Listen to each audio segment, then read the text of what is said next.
그 다음에 미국 증시는 간단하게 볼게요. 미국 경제는 지금 실질소득이 거의 마이너스 직전이에요. 마이너스 나면 경기 침체거든요. 지금 증가율이 지금 거의 0에 붙었기 때문에 이렇게 가면 이제 경기 침체 오는 거예요. 지금 경기 침체 직전이라고 볼 수 있고 제일 중요하죠. 그 다음에 이제 고용 쪽에서 취업자 수 지금 마이너스 잠깐 났다가 왔다 갔다 하고 있는데 이것도 마이너스 크게 나면 이제 다 경기 침체 오는 거거든요. 직전에 와 있죠. 실질 소득과 고용이 되게 경기 침체 입구에 와 있다 이런 뜻이고요. 이게 다시 턴에서 올라가면 바뀌는 거예요. 근데 이렇게 내려간다고 보는 거죠. 그 다음에 미국의 경기 침체 확률, 글로벌 경기 침체 확률이 지금 이 정도까지 와 있어요. 이게 연합뉴스에서 발표하는 건데 지금 패닉 구간에 거의 접근했죠. 여기서 이렇게 올라가면 경기 침체 오는 거예요. 다 과거 경기 침체 왔듯이.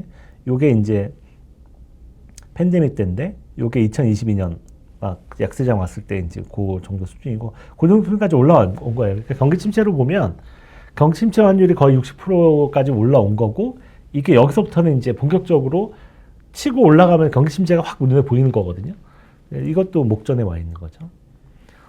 근데 이제 경기 흐름, 현재 흐름, 이거는 이제 확률이고, 현재 흐름을 보면 아직까지 우상향하고 있다는 거예요.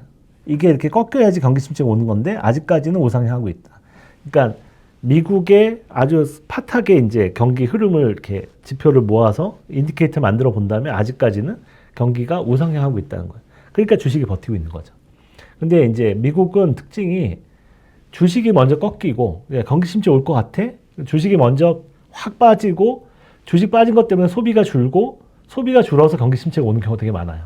그러니까 미국은 주식이 먼저 움직여요. 경기보다. 그러니까는 주식이 먼저 빠지고 이게 나중에 꺾이겠죠.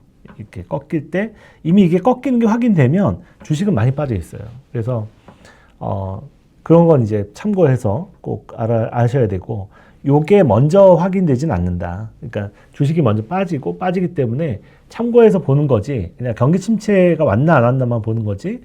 이거 가지고 주식을 예측하기는 좀 어렵다. 이런 뜻이고요.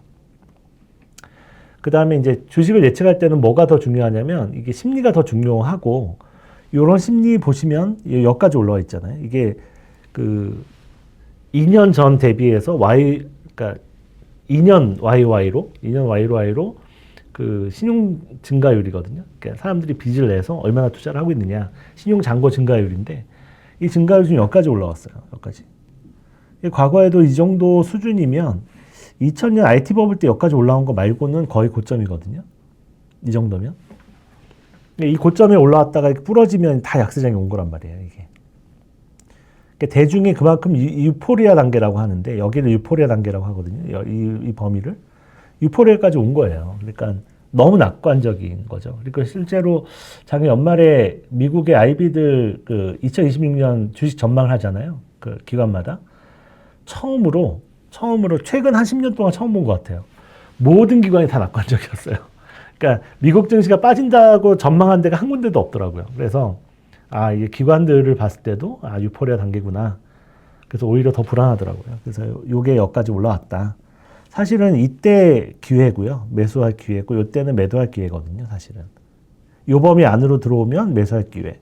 요 범위 안으로 들어오면 매도할 기회인데 지금은 매도할 기회. 역발상 투자가 필요한 기회라는 거죠. 그러니까 역발상을 생각해 볼 필요가 있는 구간이라는 거예요. 그러니까 사람들이 다 좋게 보고 다 낙관적으로 보고 당연한 듯이 AI 버블이 생길 거고 막 이렇게 생각하는데 과연 그럴까? 지금 너무 많은 사람들이 다 그렇게 똑같이 생각하는데 근데 주식은 항상 소수가 버는 건데 소수가 버는 게임인데 저 사람들이 다 돈을 벌 수 있을까? 이렇게 생각하면 섬찟한 거죠. 그렇게 생각해야 된다는 거예요. 그래야 이 투자 시장에 살아남아요. 이렇게 한쪽으로 쏠렸을 때 반대로 생각할 수 있어야 된다. 그래서 이거를 이제 비유로 막 이 시소를 타고 있는 원숭이 비유를 많이들 하는데 원숭이가 이제 양쪽에 있는데 이쪽에 다 원숭이들 모여 있는 거예요. 그러면 시소가 이렇게 밑으로 내려가겠죠, 이게. 근데 위에 과일들은 위에 있는 거예요. 그러면 소수 다 한 열의 아홉은 여기가 있는데 한 명이 여기 와 있으면 이 사람들은 올라가서 어떻게 하게 열매를 따겠죠. 수익을 낸다는 얘기예요. 여기는 다 수익을 못 내고. 그러니까 이런 어떤 시장의 어떤 그 대중 투기 심리가 이렇게 올라가 있을 때는 이런 상황이라는 거죠. 여기에 내가 있으면 안 된다는 거예요. 여기로 옮겨야지. 근데 이게 사람의 본성을 거스르는 거라서 쉽지가 않아요. 그래서 저희가 알고리즘 만들어서 그냥 강제로 하는 거거든요, 기계적으로. 제가 그냥 판단해서 하면 저도 막 너무 다들 낙관적이면 저도 낙관적이 되기 때문에 망치든 사람한테 몸만 보인다고 이렇게 바이어스가 항상 생기거든요. 그래서 저희는 그래서 알고리즘 만들어서 그냥 기계적으로 하는 거예요. 기계적으로 해서 지금 저희는 여기 와 있는 거예요. 이쪽에 와 있는 거예요. 소수 의견인 거죠. 그러니까 주식은 너무 비싸다. 그래서 주식을 다 줄여놨다. 주식 내에서도 IT, 그러니까 나스닥은 너무 비싸다. 그러니까 IT 다 줄여놓고 가치주 위주로. 그러니까 진짜 안전하게 갖다 놓은 거예요. 단기국채 한 절반 들고 있고 막. 그러니까 워런 버핏하고 비슷한 포지션이죠 지금. 주식 줄여놓고 단기국채 엄청 많이 갖고 있고, 장기국채도 불안해서 조금 갖고 있고, 금 좀 갖고 있고, 원유나 뭐 이런 에너지도 갖고 있고, 뭐 그런 상황인 거예요. 그래서 저희는 원자재 쪽에 포지션이 좀 열려 있고, 달러에 풀로 열려 있고, 주식을 많이 줄여놨고, 단기국채에 많이 열려 있다. 그건 어차피 이자 받는 거라서. 그래서 굉장히 보수적인 포트가 됐죠. 저희는 저희 마음대로 하는 게 아니라 이렇게 올라오니까 자동으로 되는 거예요. 근데 결국 지나고 보니까 이게 맞더라는 거죠. 우리 알고리즘이 항상 안 그럴 것 같은데, 알고리즘은 어쨌든 지표상 움직이니까 확 줄여놓고 있으면 이게 주식이 올라가는데 이게 너무 적게 들고 있어서 이게 답답한데 이런 생각이 들거든요. 항상 그때마다. 근데 지나고 나면 역시 알고리즘이 잘했구나 이런 생각이 늘 들어요. 지금까지 그래 왔고 30년을. 이번에도 그러지 않을까 생각이 듭니다. 단기간에는 좀 답답하죠. 예. 그리고 6개월짜리. 6개월짜리 심리는 6개월 전 기준으로 보는 거예요. 그 신용잔고 증가율을. 그러니까 이건 아주 단기적으로 이렇게 늘어도 2년간을 이렇게 느는 거와 2년간 이렇게 2년 전 대비해서 이렇게 늘다가 갑자기 최근 6개월 동안 이렇게 느는 건 또 다르잖아요.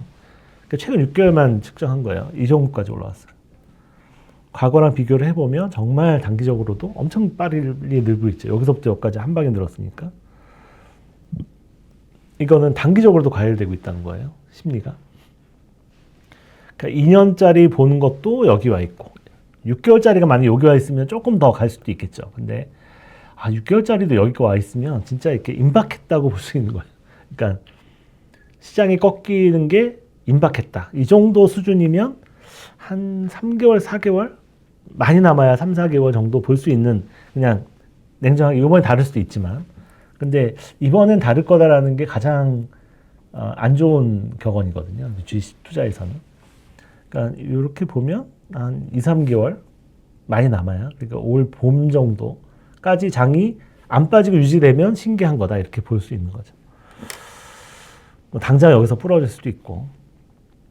그래서 위험에 대해서는 미리미리 대비를 하고, 올해는 주식으로 많이 벌 생각보다는 어떻게 하면 번 거를 잘 지킬까에 초점을 맞춰서 재테크를 하시는 게 그게 좋지 않을까. 너무 취해 있지 말고 그렇게 하는 게 맞을 것 같습니다. 그 다음에 단기 밸류에이션 지표도 있는데 저희가 이것도 지금 고점이에요. 단기 밸류에이션 지표도 이거는 뭐 거의 이때보다 더 높죠. 아주 과열이고요. 그 다음에 글로벌 유동성 지표는 지금 우상향하고 있어요. 하고 있어서 미국 주식도 이때 이제 횡보할 때 이렇게 왔다 갔다 하다가 따라가고는 있는데, 이거는 이제 어차피 기저에 흐르는 흐름이니까. 근데 이 유동성 지표가 우상향한다고 해도 주식은 언제든지 빠졌다 올라왔다 이렇게 할 수가 있기 때문에 변동성이 있잖아요.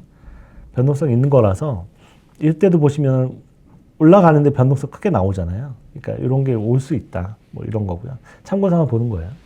그래서 미국 증시는 이제 이 정도로 정리를 해서 볼 수 있는 것 같고, 그 다음에 한국 증시에 대해서는 뭐 우리나라 경기 사이클은 여기까지 와 있는데, 지금 반도체 특수가 생겨가지고 지금 여기로 가고 있어요. 지금 추세로 가면 올해 2분기 정도가 아마 피크 아웃이 되지 않을까 생각이 들고, 이 정도로 넘어간 적은 없거든요. 반도체 특수 때도. 근데 요번에 AI 특수가 너무 강해서 어디까지 갈지 모르겠는데, 하여튼 나머지 산업들은 너무 안 좋아가지고 지금 수출 증가율이 반도체 빼면 마이너스거든요. 반도체 혼자 끌고 가는 건 한계가 있어서 올해 2분기 정도가 아마 경기 피크가 아닐까 생각이 들고요. 이 지표는 WTO에서 발표하는, 세계무역기구에서 발표하는 지수인데 이게 상당히 잘 맞는 지수거든요. 이게 파란색 선이 꺾이면 신흥국 경기가 꺾이는 거고, 이게 국제 상품 무역 지수인데 또 이게 꺾이면 뭐가 또 꺾이는 거냐면 글로벌 제조업이나 무역이 꺾이는 거예요. 물동량도 꺾이고. 이게 좀 꺾이고 있어요. 예, 과거 꺾였을 때 보면은 다 전 세계 글로벌 경기 고점이었거든요. 다 예외 없이. 이번에도 이렇게 올라오다가 지금 꺾이는 분위기죠. 이렇게 꺾여야지 확인되는 거지만 어쨌든 꺾이는 분위기예요. 이때는 횡보했는데 이건 꺾였죠. 그래서 이 까만색 물량 기준으로도 이렇게 꺾이면 이제 확인이 되는 건데 이거는 뭐 나중에 확인되는 거라서 예, 제가 봤을 때는 좀 고점 통과 중인 것 같아요. 그래서 여기 영향을 미친 것 중에 하나가 미국의 수입이 지금 급감하고 있거든요. 미국이 수입을 굉장히 많이 줄이고 있어서 여기 보시면 마이너스 크게 나고 있잖아요. 미국 수입이. 이게 LA 포트에서 수입하는 거를 측정하는 건데 예, 여기 보시면 이렇게 확대는 못 되는데 거의 두 자릿수 이상 지금 감소하고 있어요. 그래서 미국의 수입이 이렇게 몇 달간 지금 크게 감소하고 있다는 건 글로벌 무역으로 봤을 때는 이제 이런 지수가 꺾일 수도 있다. 이렇게 보는 거죠. 그래서 이렇게 보니까 우리나라는 반도체 특수 빼고 나머지는 다 나빠지고 있는 상황인 거고요. 중국의 운임지수도 이런 역할을 하는데 운임지수도 지금 우하향하고 있거든요. 그래서 지금 AI 반도체 특수 빼고는 나머지는 다 지금 이미 이렇게 저물고 있다는 거예요. 경기가 밑으로. 그래서 결국은 이제 AI 버블이 끝나면 우리나라 경기가 굉장히 급격하게 가라앉을 가능성이 높다. 왜냐하면 편중돼 있으니까 지금. 예, 그렇게 기저에 흐르는 경기는 좀 꺾이고 있다 이렇게 볼 수 있고요. 그래서 우리나라 주식도 이제 방산하고 지금 반도체만 되잖아요. 그래서 나머지 업종은 다 안 좋거든요. 그 다음에 일평균 수출 대비 고평가율도 거의 고점에 와 있기 때문에 이게 다 반도체 특수 왔을 때 이렇게 위로 튀는 거거든요. 이렇게 일평균 수출액하고 같이 가는데 이렇게 위로 이렇게 많이 오버되잖아요. 이게 다 반도체 특수 때문에 그래요. 물량은 안 느는데 반도체 가격이 올라가지고 이렇게 주가에 반영되는 거죠. 1, 2위가 반도체니까 시가총액. 그래서 항상 이런 구간이 있는데 다 반도체 특수였고요. 지금도 이 정도 왔는데 과거 반도체 특수보다는 훨씬 더 강하기 때문에 이게 한 번 더 올라갔다 내려올 수는 있어요. 범위가 더 이격이 벌어질 수는 있죠. 네, 과거랑 비교를 해보면. 근데 그거는 뭐 알 수가 없는 거고요. 그래서 이제 제가 이것 때문에 삼성전자 밸류에이션 해봤더니 밸류에이션이 조금 더 올라갈 수도 있겠다. 한 20% 정도? 그러면은 지수를 조금 더 끌어올릴 수도 있겠다는 생각이 들긴 하더라고요. 이렇게 밸류에이션 해보니까. 예, 그 정도는 가능하다. 근데 시기적으로는 올 봄 정도 지나가면 이제 우리나라 코스피도 또 삼성전자 하이닉스도 좀 파는 게 맞지 않나. 올해 봄 지나서는. 예, 시기적으로는 올해 2분기 정도가 피크일 가능성이 높기 때문에 IT 버블이. 그렇게 보면은 삼성전자하고 하이닉스도 올해 2분기나 여름 전에는 좀 한 15만 원, 삼성전자 기준으로 15만 원 정도 올라오면 좀 더 가더라도 좀 파는 게 맞지 않나 이렇게 판단이 듭니다. 우리나라 가치평가지수 밸류에이션도 지금 버블 구간에 들어와 있는 상황이고요. 이게 좀 여기서 놀았었는데, 반도체 특수가 생기면서 여기까지 올라온 거예요. 이것도 이제 우리나라 증시도 원래는 미국보다는 그러니까 적정보다 이하였었는데 그냥 한 방에 올라온 상태다.